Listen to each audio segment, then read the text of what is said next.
All right, welcome back, everybody, to the MVP podcast. We're here on a sunny Friday after some gloomy 2 weeks of 50s. We're actually up in the 70s today, which is pretty nice. It's gorgeous out. Yeah, it's nice being in the house and not freezing. Yes. I've been long underwear, Under Armour, everything, and then jeans and sweatshirt for the past 2 weeks. So today I'm actually in a short sleeve shirt. Yay. Didn't abandon the dirty jeans, but That's okay, Marcus. We'll let you stay. yeah. And we're sitting on opposite sides of the table. I smell like a high school locker room right now, which is kind of gross. But I came right from drywalling to do this. So, we can't send odor over the airwaves. So Thank goodness. I know. I actually can't smell him, so all is good in the world. But what we wanted to bring to you today, we've had some guests on. We've had our intro, giving a little bit of a background.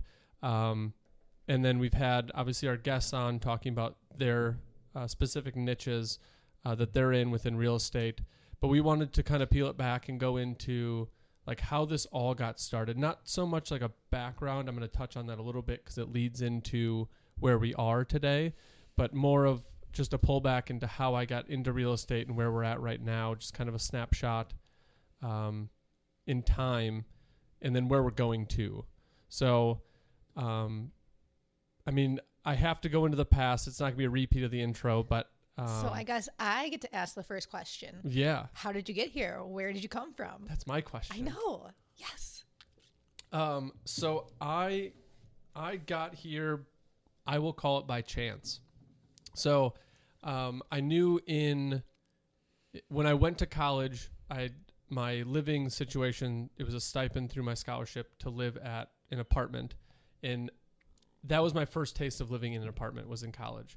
So as I'm living there, I kind of thought okay, how does this all work? How does the system work? I'm system orientated. So I wanted to figure out how the apartment complex worked. And from there was always a little seed. Did I ever think I was going to own property and rent it? Never. But it fascinated me. Fast forward 5 years after college, I did the baseball thing. I came back. First job was managing a gym, which was my first taste of facility management, or that would be more the commercial space. Sure. Was a commercial building, along with operations in terms of people and hours and payroll and all that stuff. So that was my first taste of managing a building, and it was probably to this day one of my most favorite jobs. It's funny how we have our favorite job, because I remember I do too. Yeah. It's not my favorite job. I know what my favorite job was. I'm doing it right now. Oh. But I'm saying employment. Okay. Right now I'm not employed. Right. I just have my own. Right. But when I was employed, I worked for a fundraising company, will to this day be the best job I had in terms of me being an employee. That's awesome. It was outside sales. That molded my my work ethic, my drive, the grit type of it, because it was a gritty job, but I loved it.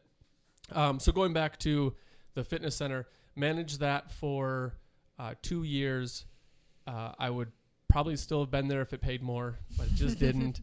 And with the little one coming in, I took a job in customer service that was so mind-numbing. Oh, it was 70 to 80 calls a day, just all incoming. So I'd have a headset like I'm wearing right now. It'd beep. I'd have to say my intro, figure out what's going on. And it's usually where is my package, or what happened? This is damaged. Then I have to call the freight company to figure out what freight company it was or where it was in shipment. All those logistical things. Sure. So boring. Yeah. So I found myself trying to get my mind going on stuff. So I was doing, what is that? Not crossword puzzles. Okay. So I was doing crossword puzzles. I was I'm going to learn to do Sudoku. I love Sudoku. In between phone calls. Yeah. And then one day I was leaning back on my chair doing a Rubik's Cube, and I was I can't do this anymore. Do you know that my son loves Rubik's Cubes? He can teach me how to do I can't do the last layer. He can't do it either. He can do the 2x2s. He loves those, but now he's on the 3x3s. He can get one side. I think he got two sides. Have you seen the Rubik's Cube that change color now? It's no. that color one that when you look at it, left side it's red, right side it's blue. makes it so much more difficult. That might be. I can't even get the original, so I'm not trying it. That might be a good Christmas gift, right? So yeah, I'm leaning back in my chair. I'm doing the Rubik's Cube. I know I'm there just for a paycheck, and I couldn't do it. I don't know if it was like the inner athlete in me that was like, there's no competition here. Yeah. There's no, I'm going to get better. I can't answer that phone call better. Like, it just comes into my headset. I figure out the issue. I let them know the news, and then it's done. And then it's the next one. Right. And I didn't like that there was no retention. There was no, all right, Chris called. Then I get to talk to Chris again. I get to like see him through his project, and then here's the completion. Right. It was, I got one little nugget of the whole project. Sure. And it just wasn't satisfying. That's really it. Right. Like the people that were there were great. I still talk to 3 of the people that were there. Oh, wow. Like still friends. But in terms of that role, it just was not a fit. And I was aware enough that it wasn't a fit. Sure. But with the little one at home, like you kind of take It's concessions. tough when you have little ones. Yeah. Yeah. So yeah, I could leave my job and be happy and not do that. But then also like, how do we pay for things and feed ourselves? Right. So I was doing that. While I was doing that, I was searching for like, what am I going to do? What's my career? Because that was a job. Sure. And I always compartmentalize job and career. Right. That was a job. I'm trying to look for something that's going to, I don't know, like make a spark or make me feel like it's rewarding. Light that fire in your belly. Yeah. Mm-hmm. And all along that time, I was still managing a bar downtown that was phasing its way out. So I was like, all right, I'm going to have some time open. We weren't financially in a position for me to just do one thing. So I was always like, all right, what can I do that's educational, financially beneficial, and it gives me reward? And I actually connected because I started driving that was the next step after the bar closed. I started driving for this company that you basically be a chauffeur. Yeah. I guess it's not an Uber. Right. Because I'm not driving my car, but so I'd take people here and there, and I drove one guy. We were going down to Indiana, and that's a long drive. Yeah. So it was things like that. Like I was driving like 2-3 hours to places because they were working in the back, or that's crazy. Yeah, I took some people down to Indiana for like a festival because they couldn't drive back because it was like a music drinking festival. Got it. And I'm glad I was driving their car because there was some stuff in the back.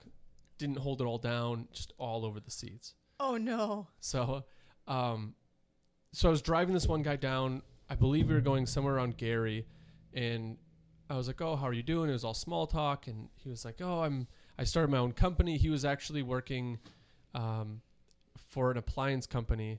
He ended up leaving that job to start this, and it was if you can picture light brights. Yeah. Oh, so they're wall-sized ones. So he's making so like cool. 10 by 15 boards of these things. So I would go, like, he's telling me all this stuff, and I was like, oh, that's super cool. It sounds interesting. He's like, yeah, I started up a few months ago. It's like, do you have any room for me to help you? Like, not expecting commission or payment, just can I help you? It sounds fun. So I started doing some of his back office stuff for a few months, and that was my first taste of contractor, kind of self-employed. Sure. And that like sparked it. That was like, I need to do this. This is what I want to do. Not that specific niche, but like I want to be self-employed. That is where I get my reward. That's where I get my competitive fire back. So ever since then, I was like, all right, I need to think of something I can do on my own. It doesn't need to be an original idea, but I want to do something on my own. I feel you there. I have to be self-employed too. I would go crazy. I mean, I tried not to be self-employed. Yeah. That lasted all of 5 months. Yeah. Yeah. And the one thing I'll say is I didn't know the stress of being self-employed. Right. Like I didn't get that. I had the butterflies and the sprinkles and like, oh my God, this is the best thing ever. And the rainbows. Yeah. And like now that I'm in it, if I wanted to work less in a day, I would get a W-2. Yeah. I would go back, be employed. It's great. Sure. You clock in, you do your stuff, you clock out, you forget about you leave your stuff at home or at work, you come home, do your home stuff. Right. It's not my life. But I enjoy this way more. Yeah, absolutely. So worked with him for a few months, and then he actually offered me to come on full time, but financially I couldn't do it, so I had to pass that up. He hired somebody full time, so I kind of left that. Sure. And then from there, it was, I have to get back into it. I have to do something on my own. I am reading every like mindset book, every business book that I can get my hands on. I downloaded that Libby app where you can get books for free. Oh, so yeah. if you belong to a library or if you don't, go to one. You put in your card number and then you can go on and you can rent audiobooks. Oh, nice. I And it's love free. audiobooks. So from there, I downloaded that. I'm listening to audiobooks. I'm reading books. The first book that really like tipped the scale for me, that was like, I've been doing what the 98% of people do, and I'm frustrated with it. Yet I'm doing the same thing that the 98% do. It was Rich Dad Poor Dad. Oh. I read that book, and like that, I was so frustrated with what I was doing that it made me completely like stop what I was doing, my patterns, and try to get like, I fully dove into the book. You know, it's funny. I work with another realtor, and she referenced that book in a book that she actually wrote. And it's funny that you just mentioned that book too. I'm like, I know that book. Yep. It is. So many entrepreneurs will say that is their book that tipped the scale. I recommend it for anybody to read, even if you're not trying to go self-employed, even if you're not trying to do your own thing. It's just a good book to look at your own finances, the way that you carry your life, the way that your household is run. It was just a good overall book. Oh, I just run my household myself. My husband just follows along. So that one really sparked it. And then the second book that really impacted me, and these will probably forever be the top two books I recommend to anybody, is The Subtle Art of Not Giving a... Oh, love it. It basically is, you have 100% battery power every day. In every little thing that goes through your mind is taking percentages out of your battery. So what are you going to give your percentages to? In a nutshell, that's how I'll do it. And it's very vulgar. It is. Then I definitely need it. Like the first two chapters, I literally was laughing and almost in tears. Because it was how he explains things that are so simple that we think about, in his rational way of thinking about it, to try and change or let you see a different perspective, was just so freeing that I was like, he's right. I think I definitely need that book. I'm like, in my head, I'm thinking of all the things. I'm like, that one is free on Libby. Ooh. So walk over to the library. I belong to Oconomowoc. They bridge between like 8 different ones. I do too. I think I tried joining Libby and I was just having issues with signing up for it. I don't know. I'll figure it out. Subtle Art, great book. He takes like simple little thought processes that we think about every day, gives you a real, just abrupt, abrasive like look at a different perspective, and it just made sense to me. Yeah. Which like accelerated the fire, and I was like, I have to find something. So all through that, I was recently single father, trying to think of how can I get out of my 9 to 5. I was at home one night, and I was like, okay, I need to get a new job. I don't know what it is. At the time, I'm trying to think of what was going through my head, because I had a sport business, management, and psychology degree. So I was like, okay, those I know were my thing. Sure. How can I get into this? So I went on to Indeed.com, and I literally put in, it was either sports, or I put in, it was either sports or like management. I have one of the two keywords. I have submitted so many applications on Indeed.com. Like, it's just stupid. I look back and I'm like, oh, maybe every once in a while I'd get an interview. But I think it's like interesting once you're self-employed, how kind of unmotivated you are to submit those applications. Yeah, I know. It got old, and I mean, I hope I never have to do it again. Right. I'm sure I will in the future. And I'll get to that part. Okay. Because that's my ending. That's like, where do I want to go? Okay. So I'll leave a cliffhanger there. Cliffhanger. Okay. So at the time, I was out of that customer service. I found an outside sales job. So I was driving, selling facility service material to commercial business owners. Got it. So I was doing that miserable. I'd come home and I was just like, I don't know if I can wake up to go to work tomorrow. Do you feel a little dead inside? Oh yeah. Oh, for sure. Like the night that I went in, I went into Indeed. I was like, I don't know how many more days I have left to do that. Because at this point, I'm willing to risk not going back and just waiting until I find something, or just like completely cutting it off and starting something. Oh boy. Just cold turkey. And it scared me because obviously I've got the little one at home. Yeah. So I go on to Indeed. I hit in sports. I actually found something. It was an outside sales contractor position. Oh, fun. So it was basically build your own business in your market. They had some rules to follow, but it's basically like, do what you need to do to grow your business. Sure. And I was like, that's freedom. Yeah. I like that. And had the first interview. Second interview was with the owner of the company. And that's when I realized the company was like 40 to 50 people Oh boy. across the country. Sure. So I was like, sweet. I see, that's something that I like. I didn't like working for the bigger Right. national companies where there's thousands of people. For sure. Like, I like to be able to like call up the owner and say, hey, this is what's going on. Or Yeah. call somebody that can actually figure out my issue. So it was a small company, startup, started on the West Coast, started there. And that was with how scared I was to start that Sure. and not to have a normal every 2-week paycheck. Absolutely. And work on commission and set my own hours and wake myself up and call it quits when I call it quits, not when the day's done. Nerve wracking. Yikes. But it was like the best transition into where I'm at right now. Sure. 'Cause it taught me like the work ethic. It taught me to do things that make you uncomfortable.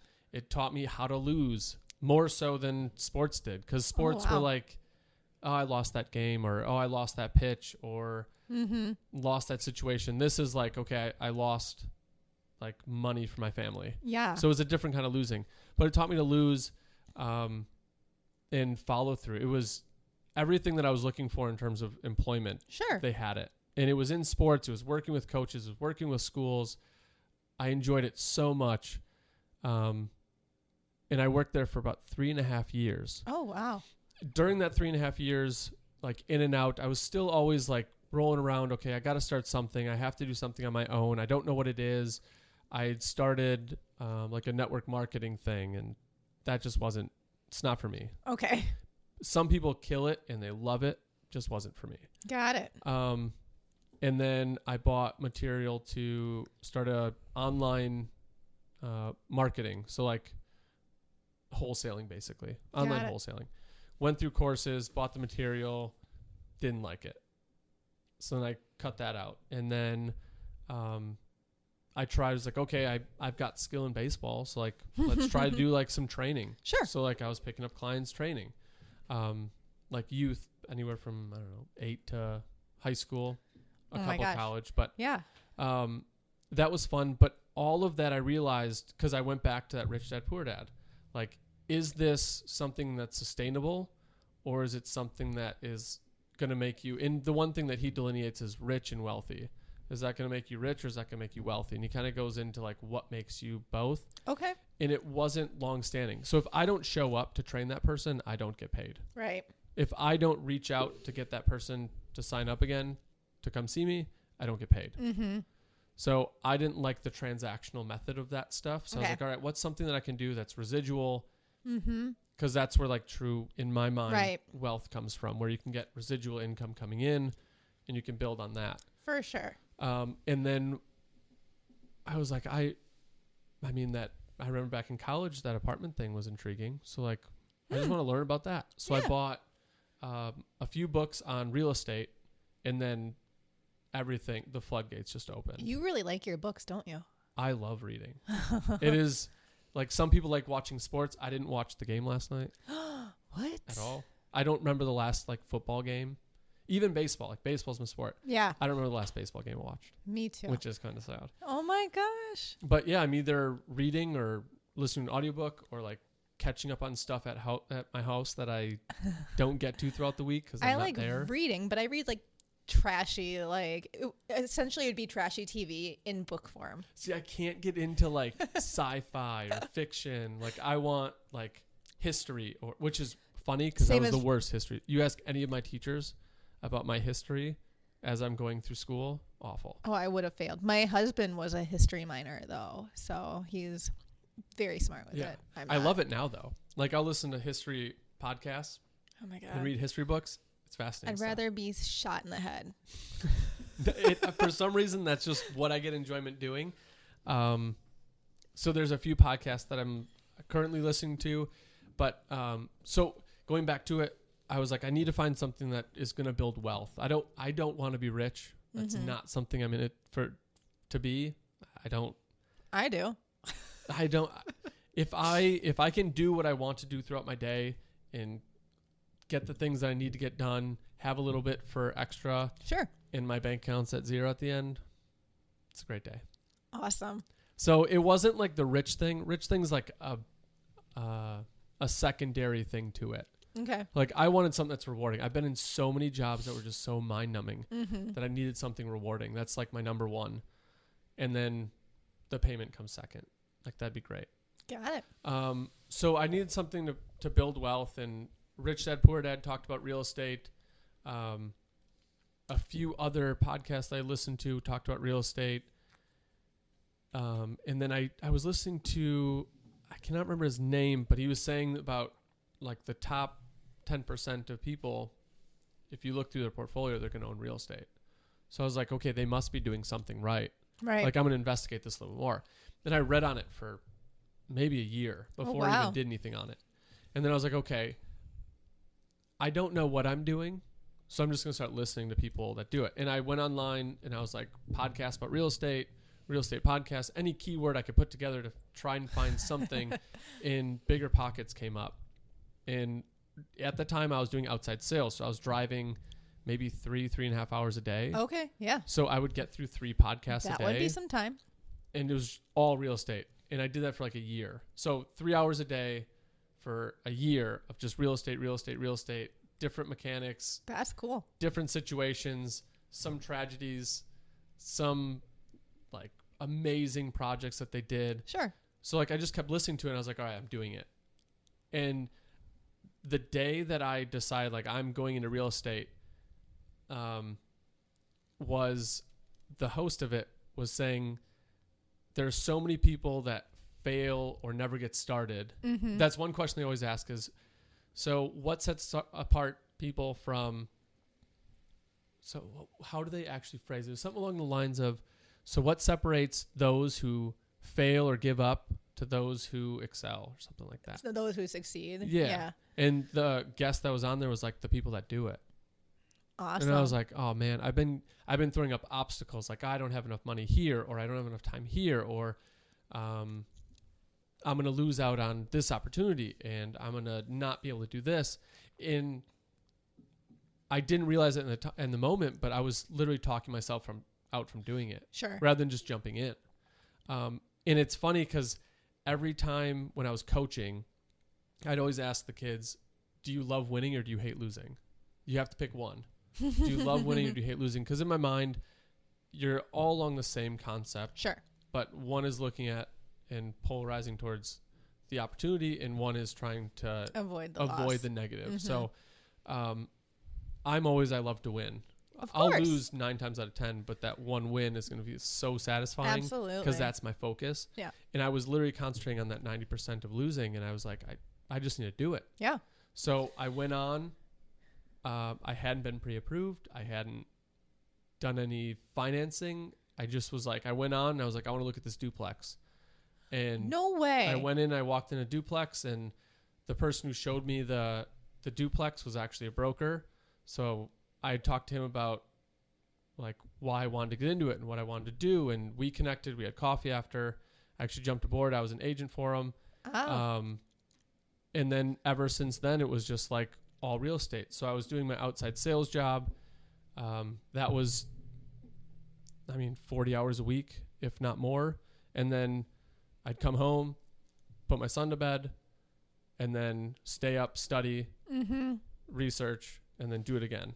Yep. And then it just got to the point where I couldn't do both, and I had to decide, and then jumped right into full-time real estate. and haven't looked back since. That's awesome. What a Yeah. great story. So it literally came from just, I feel like I hit rock bottom in terms of Sure. employment. And I was like, something's got to give and I can't do this forever. Right. And I appreciate everything that I learned along the way. And that's the one thing, like, I'm not mad at how my path turned out because at every single employment I had, I learned something. I take something from every single employer that I had and I put it towards this. Everything happens for a reason. Right. I mean, our paths are our paths. Like, Right. I wouldn't change mine either. Yeah. And that's why when I talk to people that want to get into this, I'm like, okay, what are you doing? But like, what are you getting out of what you're doing? Because if you want to be in beauty school, but you're working at auto mechanic shop, Sure. like, yes, there's no correlation to those, but you could make one.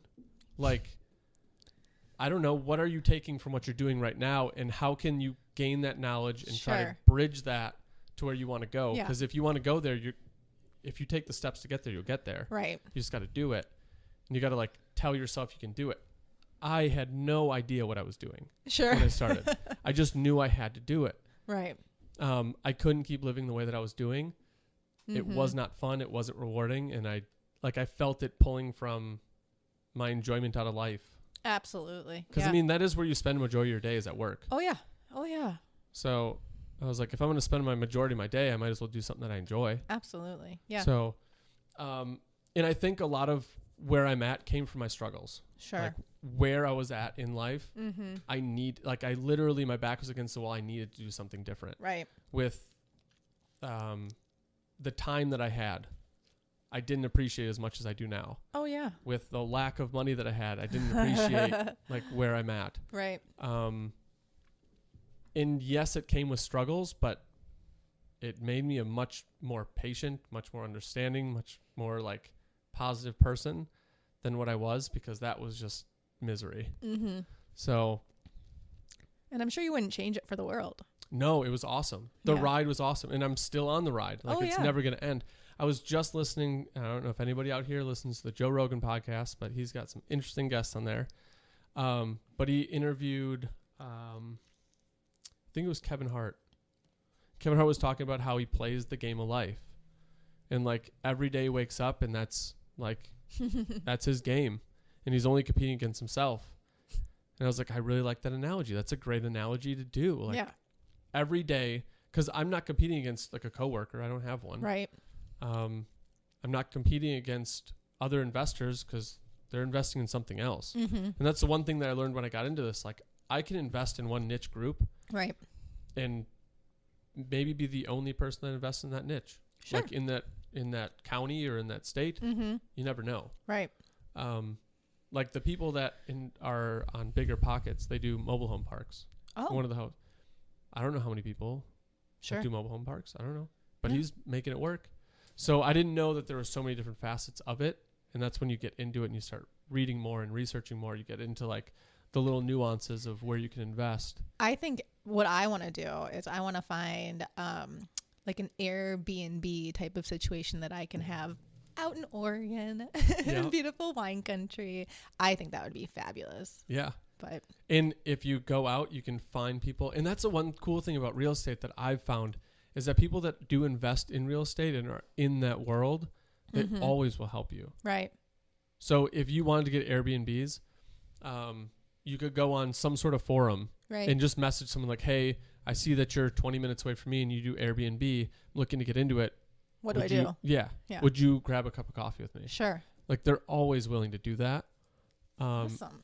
I don't think I've reached out to anybody that hasn't been receptive That's really nice. in terms of like coaching and just like talking about some things that they do or Real estate's a great world just in general. Like, I think everybody's always been really friendly with me and like just welcoming, and yeah. They want to give you their knowledge too. yeah. For me, it's just such a fascinating field. Nothing is the same. Every day is going to be a little bit different. And that's the one thing I didn't like about that online, I'm going to call it online marketing, Sure. but wholesaling. Sure. Like, I didn't like the transactional thing. I don't want the product, sell it to you, boom, it's done, made $5, and then I may never see you again. Right. Like, it Yeah. just didn't seem fun. It didn't seem personable. Right. And that's, So- I love working with all of my realtors because everything always changes. Like, Right. there's always something new and exciting. And Yeah. yeah. So that's kind of where I came from. That led me to here. And I'll chalk it up to struggle. Like, struggle literally got me here. Hey, man, whatever it took. Yeah. And it paid off. And Yeah. I don't know how many more times I've read it or heard it from somebody that was like, you don't know what you can do until your back's against the wall. Right. Like, literally, when you are pushed to do something and you have no other options, Mm-hmm. you will do it. Right. Yeah. I would. So, and that goes into like my personal life. And this is where the job world and the development kind of comes into my personal life. Because like, I've tried to stop saying that I can't. Mm-hmm. Because like, when we're all kids, everybody's parents says like, don't say you can't because you can. Right. Like the cliche Right. saying. But literally, when you want to do something, you will do it. Right. No Yeah. matter what it is. For sure. If you need to do something in terms of like, it doesn't have to be as extreme as life and death. If you need to do something, you will do it. Yeah. Especially if like kids are involved or, Right. you know, like when you're a parent, like we both are, Yeah. you'll do whatever it takes to take care of your child. Exactly. So you figure it out. Yeah. So where in the past, I would always say like, oh, I can't do that. And now like, I do still say it and I try to catch myself from saying it. Sure. But this is where it kind of gets like, the alternative to I can't is I don't want to. Right. So to say that to somebody like, I don't really want to do that right now. Like, it kind of comes off abrasive, Right. but there's no ill will on it. I just can't tell you that I can't because I could. Yeah. I just like the one thing from where I was at with how stretched thin I was and stressed I was, I appreciate my time more than $1. Oh, sure. So much more. Mm-hmm. And I didn't have that appreciation until maybe 2 years ago. Oh, wow. It was always, I just need money. Like, I just need $1 Sure. to make ends meet, Yeah. to get home, to sleep, go get $1 again, go home. And now it's like my time is like my most precious thing. Sure. And I do covet that, and I'm selfish with my time. Do it. Not in a bad, demeaning way. Sure. I just am selfish with my time. You can Makes be. me happier. Yeah. I can get my reading in. And the other one that I try to catch myself on saying is, I don't have time for that. Oh. Yeah. Because it's not correct. Everybody has 24 hours. Yeah. Everybody has time for everything. You just don't want to put your time to it. Sure. So I always try to correct it and say like, oh, I don't want to put my time towards that right now. Right. Maybe in the future, but right now I don't want to put my time towards it. Yeah. Because that's my honesty, and Sure. it's not said often. So there's been many times where it's like, oh, I don't want to put my time towards that right now. And it catches people off guard. I'm I'm sure. like, I don't mean it like disrespectfully. I just don't want to tell you I can't. Right. Because I could. I'm sure they're a little slack jawed. Like, yeah. what? And that's why I have to explain, like, it's not rude. I just don't want to lie to you. Yeah. Because, like, I can do it and I do have time. Just don't want to. It comes down to want and need. Yeah. So, all of that background and struggle and employment and being stretched thin and stressed, like, literally got into my personal mindset of where I'm at right now and where I hope to be. So, the real reason that I'm doing what I'm doing, I obviously want to create good living situations for people that can't purchase right now. Okay. So all the people that rent from me, like, I would love for them to be able to buy a home. Right. And like, I would help any of them to buy a course. house. But sometimes their situation's different. I was in the situation. I couldn't buy a house. Right. Couldn't do it. So I also don't want them to have to live in something that is like decrepit or broken or Oh, for gross. sure. So I'm trying to not only like give them a good situation to live in, but my personal selfish reason for doing this is when I was in school for psychology, I wanted to go back and get my master's for psychology. I wanted to be a sports psychologist. I wanted to work in either professional sports or high-level collegiate athletics. Nice. But I need a master's degree. So the time that I had, I could either try and make baseball work or I could go back and get my master's degree in Sure. psychology was kind of my pivotal point of what do I do. I chose baseball instead of education. Sure. And by the time baseball career was done, kid was on the way, and there was no going back with a full-time job, going back to school. Right. So my hope is that I can create enough wealth to where I can go back, get my master's, That'd be awesome. do either clinical psychology, do sports psychology. Like that's where I want to be able to get to a point where my time is now freed up to where I can give it back to even at the high school level. If I can work with the high school at any capacity, or a charity at any capacity, or if I get a job of it, great. That's like a bonus. But my hope is to literally give back, and obviously I have some education still to go with it, but that's my true passion. And that's why I said earlier when I hope to never interview again, but I probably will interview because my hope is to become self-sustaining enough to where I can go and say, hey, here are the keys to run this. Right. Like, I'm going to be here. You can call me. Here's my number. Right. I'm still going to be involved, but like, I've got something else calling that I need to go do. Right. And hopefully I can get something where it's not so much rewarding with me, but I can help other people get to wherever they want to go. Because I think there's many different obstacles that hold people back that I think that if I was there, or if I was able to touch them in some way to help them grow, it'd be rewarding for me as well for them. Sure. And that's kind of my overall goal of it. So interview might be in the future. I don't know. Oh boy. We'll see. I mean, the nice thing is you still can have that residual income coming in from your rental properties while you're going back to school or having another career. Right. And that's like the good part of what I'm trying to create with it. So, like I've got this whole plan about when I grow the business and I get people in to be able to help them purchase their first rental, and they can manage their own rental, to see what the taste of that is. Because there's something to be said to go out and get it. And then there's something to be like, you have ice cream, you pop the top, you have one spoonful. It's going to be hard to like put that back in the freezer without having like 15 or 20 spoons. Yeah, probably. So like to be able to give them the taste of what it is and what they can do, hopefully that grows within them. But I also like, and I tell everybody that I work with now, do you want to be here? Do you not? Like, I don't want you here just for a paycheck. Right. I'd rather like have you call me and like, let's try to figure out a situation that you can get into rather than just coming here. Because if you don't want to be here, you're not going to work to your full capacity anyways. So like, what are we both doing? For sure. So I'd rather have you want to be here. And if it's not rewarding for you, that's okay. Right. Right. I've been in that situation where I've had to go to a job that's not rewarding. I get it. Yeah. So I'm not going to take offense to it. I just want you to be here. You're nicer than I would be. So I always try to get people in that want to be there and want to learn, and I will help them along the way as much as I can. Just like I reach out to other people, see how they can help me. It goes back and forth, and that's like the wonderful world of real estate, of just asking questions. You will never know everything. Right. And that's the one thing through that Bigger Pockets podcast. They always say like, there's no right moment to start. There's no right moment to do this. There's no correct way to do this. You will never know everything. You just have to start. Like, you just have to do it. Right.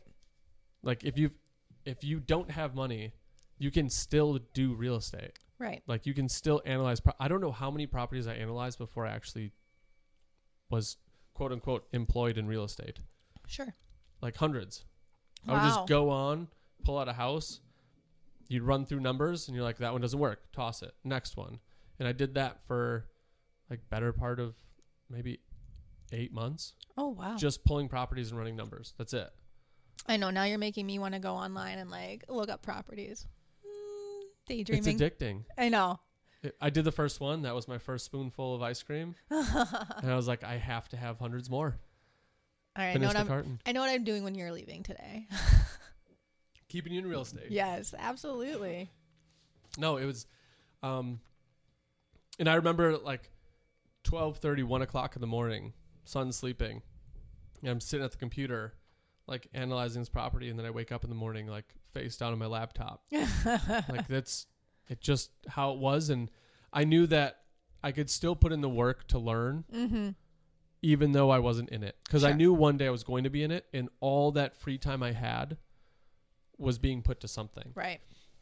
Now, in saying that, like, there was sacrifices being done. There was, it kind of helped because all my college buddies and high school buddies moved out of state, so I didn't have them around. Sure. But, I mean, you lose some connections, and that stuff's not always fun. So you lose some connections with friends, and you do have to be more selfish with your time. So you have to give up, which is why, like, do you truly want it? Right. And if you truly want it, you'll give up those other things, like watching sports. I was at opening day for how many years in a row? I would watch. My Sundays were booked because I was watching football. Yep. My nights were booked because baseball was on. You sound like my husband. But it just, once I started this, like, all that stuff is so secondary. Sure. Where now if I have an hour, like, I'll sit down and watch a game. I still love sports. Right. Like, I still think athletics is good for kids. It's a good entertainment. It's probably one of the better entertainment things you can do. For sure. It's not going to hurt you. It's not unhealthy. No, it's actually very healthy. Right. So I appreciate sports for what it is, but it just isn't in my hierarchy going to take over getting my stuff done. Sure. So, but yeah, I can't wait for the time where I can sit down and watch a whole game and enjoy it. So absolutely. it'll get there soon. For sure. So yeah, that's like a little tidbit into like the X's and O's of how I got to where I'm at and where I want to go and where I want to take this thing. And absolutely. I'm working right now in how I can, and this is coming back again, tying back into your old employment or old past experiences. Right now I'm trying to develop some way to, like, in terms of like proceeds or something, give back to communities that I have real estate in. So if I own properties in 4 different cities, like, what is something in each city that I can break down, like, okay, this property generated X, like, who can I give that to in order to help that either school or that's awesome nonprofit or something like that. That's what I'm kind of mulling over right now, trying to work out things. Sure. And those are things like, I don't know people are doing that already. Right. So like, I'm reaching out to people like, have you heard of this? Have you done this? I strike out. Like, some ideas I have just fall, just don't work. And those are the 9 times I lose. But then I'm going to strike one on the 10th one and win. Sure. And then I'll run that one. Yep. Because that's, I mean, to the point of what I'm trying to do is, like, I'm trying to obsess about winning. Right. You're going to lose in real estate. You're going to. Yeah. I was just listening. It was maybe like 2 months ago. They were talking about, someone was saying, would you rather have somebody who's done 100 deals and made $1 million and never lost money on a deal? Or would you rather have somebody who's had $2 million but has lost money on 10 deals or 100 deals? Like, I would still take the 2 million. Yeah, for sure. Why not? Right. It's more money. So the losses will happen. Yep. I have not lost money on a deal yet, which is great. Knock on wood. Right. But I mean, I'm aware that it could happen. You never know, like, what is going to be around the next corner. Right. But I'm still going to go into it with a winning mentality and try to win it. Sure. So that's what I'm going to do. Nice. Now, if somebody wanted to get started in real estate, what would be your number one piece of advice for them? Podcast. It seems so elementary and so simple, but there's so much out there. I know that people want to get like coaches and there's a time for coaches, like, absolutely. And there's a time for like formal education, and there's a time for that like structured everything. And maybe you're a person that needs that. And I would say, go get the structured learning. But if you're somebody that knows they want to do it and can keep themselves accountable to do it and give up and sacrifice the things that, if you went to the formal education, you were taking night classes from 5:30 to 10, and you can do 5:30 to 10 from your house. Podcast, it's free. Yeah. Books, $10. If you can hold yourself to it. If you can't hold yourself to it, get the formal. Yeah. Because you're just going to keep spinning your wheels. Right. So for me, that could hold themselves accountable to get the stuff done, I just went podcasts and books through all of it. Nice. And like, you could buy the coaches and you could buy the packages and watch the webinars and $200 for this. And Right. for me, I was like, that's my last resort. If I can't get through this and I'm not understanding this, then I'm going to do that. Right. And there's going to be a time where I do get a coach because I want to take this thing to like the next level. Mm-hmm. And then from there, I'll probably need a coach to get to the next level because I don't know those things. Right. And I'm humble enough to say I don't know those things. But once I get those people that I can talk to, I will get it. I'm confident that I'll get it. Of course. Never lacking in confidence. No, absolutely not. So, yeah, I would say exhaust your free resources Okay. and see if you like it. Right. There's been a couple people that have said like, oh, I want to jump aboard. I want to learn about real estate. And I was like, great. Here's a couple books. Listen to this podcast. That was Let me kind know what you of think. that was kind of like me. Like I was like, I want to be a realtor. This is totally what I want to do. And then I was like, I don't want to do real estate. I want to work with realtors Yeah. and make things look pretty for them. But Yeah. I don't want to sell real estate. That's not up my alley. Right. So it's funny how you can find different avenues within the real estate sector too Yep. and work with our lovely realtors. Like you. Right. Right. I mean, the most I spent on education was like the WRA Yeah, to become an agent. That was for sure. the most I spent. Yeah. So everything in terms of investing and all that, minimal amount of money. Right. And I was stuck in the rut of what I imagine 99% of people are stuck on, where they're like, I can't buy a duplex because I have no money. Mm-hmm. Like that's always the first obstacle. Right. But there's so many loan packages out there where you can put zero money down, For sure.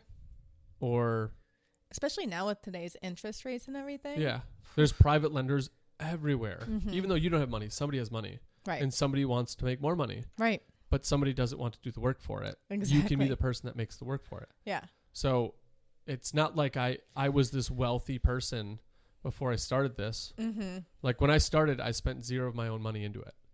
That's nice. So, but you get shot down by investors, Mm-hmm. and it sucks. Yeah. But you find one investor that believes in you, and then you roll with it. Sweet. So that was my obstacle of like, I don't have money. So when I went and saw that duplex, I had no money. I actually had negative money. So And how can people find investors? you can Google private real estate investor. Really? Yeah. I never Angel would've investor. Thought of that. Yeah. And watch out for spams. So I'm not telling you to Sure. Google and click on the first ad you see, Of course. because that's going to be terrible. But I called maybe 5 bigger national private money lenders Mm-hmm. before I found one local. And you get to learn about, like, the first one I called, I'd done maybe 5 minutes of research on what private lending was. So I just called them. I was like, how does your system work? And they're like, it's going to be 6% plus 4 points, yada, yada. And I was like, okay, what are points? Like, I literally was asking like every elementary question I possibly could. And I feel like that customer service woman that was on the other line was like, I feel like I'm on some like hidden show. Right. Where this is not a real call. Yes. Um, I feel like she probably needed a very large glass of wine that night. yeah. But again, not embarrassed to embarrass myself. Yeah. So I just went in and I was like, hey, I'm going to ask you a bunch of questions to see how this all works. And then after that first phone call, I was like, okay, I wrote down all my notes of like from that phone call, things I wanted to research. Sure. Then I went online, started researching what all these work. What are the pros? What are the cons? What could happen? Mm-hmm. Like, what are the possibilities with it? And then went on to the next one and called the next one. I had a little bit more knowledge from the last phone call. Sure. And then the second call, I had a little bit more knowledge to the third call. Mm-hmm. So, I mean, there's not a situation that I could think of that you couldn't get started, but there's going to be obstacles. I Right. still have obstacles. So you just have to move past them. Yeah. An obstacle is going to be there, but how are you going to get over it? Right. That's really the question, is asking how, Mm-hmm. rather than just like, oh, I don't have money. Oh, I don't have time. Right. Oh, things are too hectic. If you had one piece of advice to give a future realtor or a future investor or a future somebody who wants to get into real estate, what would your one piece of advice be? Work for free. Work for free. Work for free. You will gain so much knowledge working with somebody, not asking anything in return, just on off-hour stuff. Work for free. Okay. It sounds so dumb. I did it for 3 people. Just work for free. I was like, hey, I'm just interested in what you're doing. I'd love to help you out. What do you have? And they're not going to turn you down. Right. Of course. I mean, So, who would? I mean, we've got one guy, he's coming up. He's in a high school cohort. So he helps us like build and do back office stuff, but he gets high school credits. Oh, cool. So he comes for 4 hours a day. He's interested in real estate, doesn't know what he's doing, hasn't done anything in it, but he's super interested in it. Awesome. So he contacted me. He's like, hey, is this something like, do you have open spots for me to come help? And I was like, absolutely. Yeah. So like he is literally doing what I was doing, but years before I did it. Right. Just working for, I'll say quote unquote free, because he's getting credits. So Sure.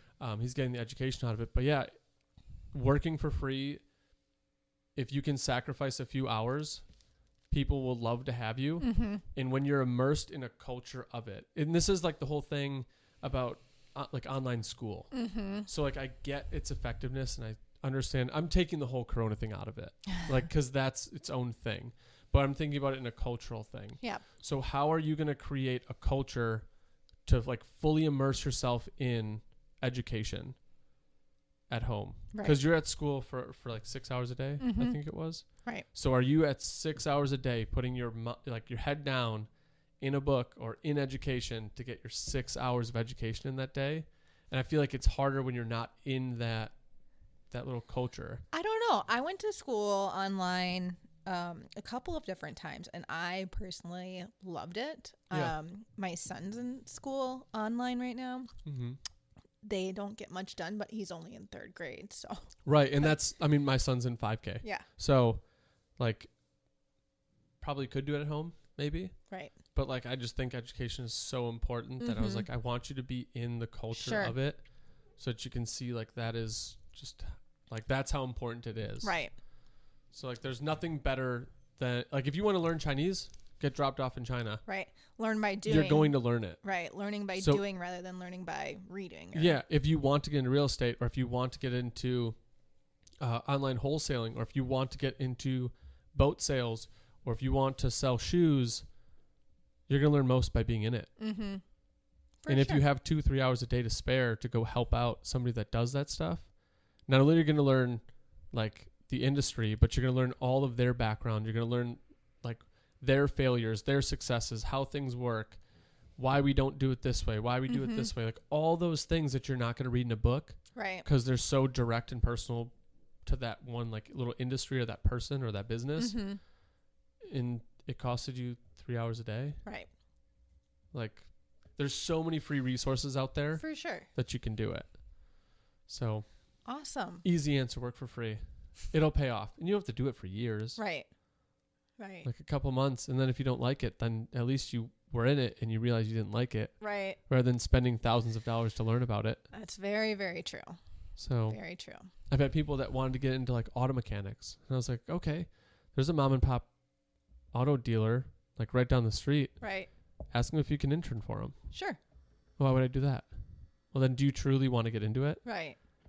Because Right. like if you don't want to do it for free and like learn about it, do you truly want to do it? Right. Because is that where your passion is? Like, where's your passion? Find that. Mm-hmm.